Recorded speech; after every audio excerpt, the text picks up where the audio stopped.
little lambs come into the world with their feet out like that and their head down. That's the way the lamb is born. That is fantastic.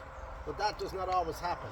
The legs get caught here, one leg back, two legs back, head sticking out, breech birth, all these different problems. It's the dog's job to single out that sheep for me and hold that sheep. It is my job to catch that sheep, and it is my job to do the veterinary work. Because unfortunately, it wouldn't pay us to bring a sheep to a veterinary. They would charge you more than the sheep is worth. And the truth is, we wouldn't have the time to be going to the vet that time of the year. And we would be lambing thousands of sheep, so we'd be well up to lambing sheep. So, we have a thing, this is only for show. This is only just a holly stick. But we use a thing what we call a shepherd's cleek. So it's like this, designed like this. And it's designed to fit around the hind leg or the front leg of a sheep. So if I was to try and grab the sheep by the wool, the sheep has their four legs on the ground, they weigh 80 to 100 kgs, they'd pull you over on top of your head. But the dog's job is to hold that sheep for me. I will then slip this in and catch the sheep by the hind or the front leg. We will then do the veterinary work ourselves, and of course if we have to handle the sheep, we'll wear a glove. If we have to do anything with the sheep, we might give them a shot of penicillin.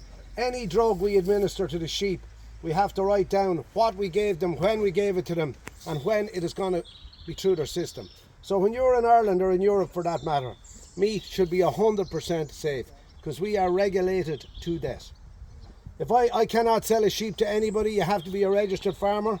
If I sell a sheep from my farm at home and it ends up on your plate in America, it can be traced right back to my farm. Oh. So my herd number, my flock number, these are my sheep, fully traceable. And every time we sell a sheep, if they're not tagged, we have to put a set of tags in them. One of the tags has a microchip. So that means it goes from my farm, if it goes to the slaughterhouse, it's recorded. Everything is recorded. So there's no grey area whatsoever in keeping livestock. And that's the same with beef. So eat as much meat as you can when you're here. And especially lamb. And make sure you get good lamb. Now, come out, chicks. So,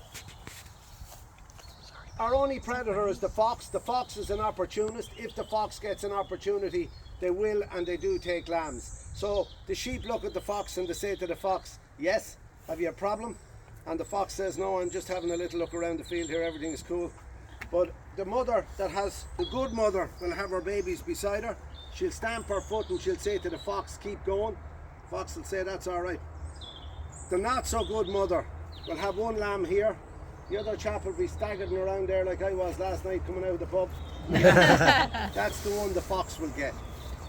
So most of the time the fox will take the placenta, the afterbirth. There's lots of that around the field, and that's good nourishing stuff because the fox has their young the same time as the sheep are born, and of course they're looking for a handy meal.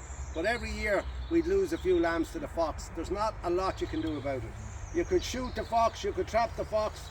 They're territorial. There'd be another chap waiting with his briefcase at the gate saying, I'm ready to come in. So that's the fox. Now after we lamb the sheep, we have to take the wool off the sheep because they are wool sheep. So if we don't shear them, they'll get over on their back, they won't be able to get up. And of course the biggest predator by far for the sheep is a little chap called the blowfly. And the blowfly lays its eggs on the sheep's wool from June through to the end of this month. And if we don't protect the sheep from fly strike, they would eat the sheep alive. Oh my God. Yes, and that's the same in your country, in every country in the world, you have the blowfly. So if you leave a piece of meat out on a warm summer's day, whatever part of America you're from, it will maggot, correct? Yes, that's true. That's what happens to sheep. So traditionally we would shear the sheep. So we shear the male sheep first, because when they're finished having their wicked way, they're sitting around drinking whiskey and smoking cigars and generally having a good time, and they're getting nice and plump. So they get what we call fit to shear first. So the grease or the lanolin has to rise in their wool, and that is like vegetable oil or baby oil. It's that greasy. Your hands, us old farmers that have hard hands in the winter time, lovely soft hands in the summertime from shearing sheep, because it has to be that greasy to lubricate the handpiece of the shearing machine. So you have an electric motor, you have a lead, and then you have a handpiece. So that plugs in. It's like a beard shaver on steroids. It's going flat out, backwards and forwards like that. You have a comb and you have a cutter, one running on the other. The grease in the wool lubricates that. So we put the sheep sitting up on her ass, we open out her legs like that, we grab this leg and we pull it up and we tighten her legs in on the sheep. We start to shear down the belly, out the crotch, back up this leg. as we're shearing the sheep, we walk up through the sheep, we shear out the neck, and then we keep shearing, and as we're moving, we're turning the sheep.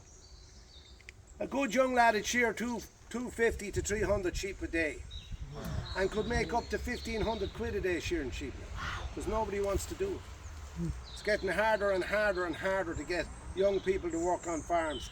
That's why the border collie is worth about 6 or 7 men. One dog is worth about 6 or 7 men, because one dog can do a hell of a lot of work. That's why we have them. Now,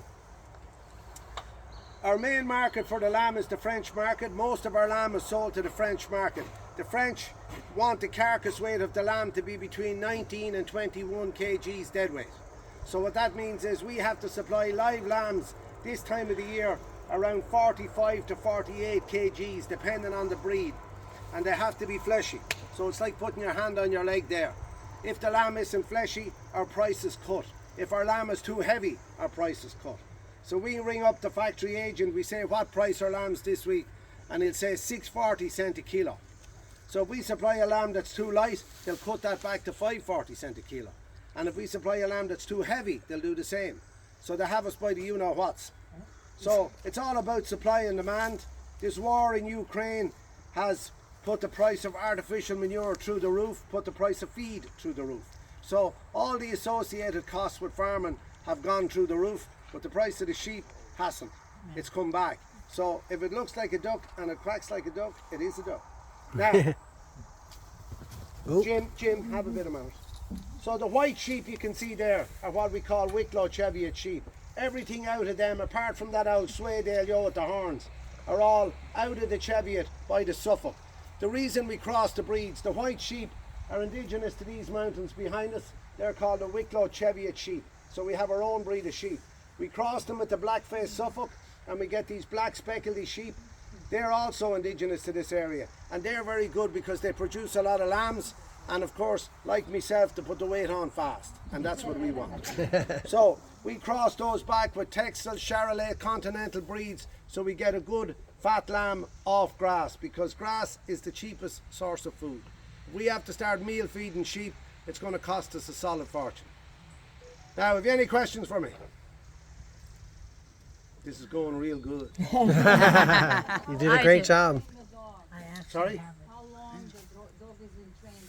How long does it take to train the dog? Yeah, takes, depending on the dog, 2 years. The Scotchman would say a leg for every year, so they'd say 4 years. But I'd say 2.5 to 3 years, a dog will be fully trained. How do you, what do you use for incentive to the dog? Work. Okay. Okay. I have a bitch at home, she's 19. And she would have worked all her life 7 days a week, unless I went on holidays for a week or something. And she never was in the vets. They're like, I call a good working dog, they're a bit like a Toyota. You can put good miles, you can put lots of mileage on them and they don't break down. So this lady was asking, what incentive do you give the dog? The incentive for a working dog is work. Treats and all that rubbish is absolutely of no value to you, because unless you want to eat them yourself, when the dog is a mile away from you, it's no use having a sweet in your pocket unless you want to suck on it yourself. Yeah. So these dogs are motivated by work, and as I said to you at the beginning, they're addicts and the drug is livestock. So a good border collie, all they want to do is work the livestock, and they have to be addicted to it, and that's it. So we're just a medium for them to work. That's all it is. Now, so we're going to finish off here now. Just to tell you, the Green Sea is our brand. Some of them sheep might have an ear mark. Some of the mountain sheep, there's one little hogget Joe there with a piece out of her ear. That's our ear mark. And that's the way years ago the sheep were all. They had what we call underbits and overbits. That's how they were all identified. And it's probably still the best way, because you could cut the tags out of the ears, but unless you cut the ear off, you can't get rid of that. So different farmers would have had different ear marks. So they had underbits, overbits, right? And that was the best way of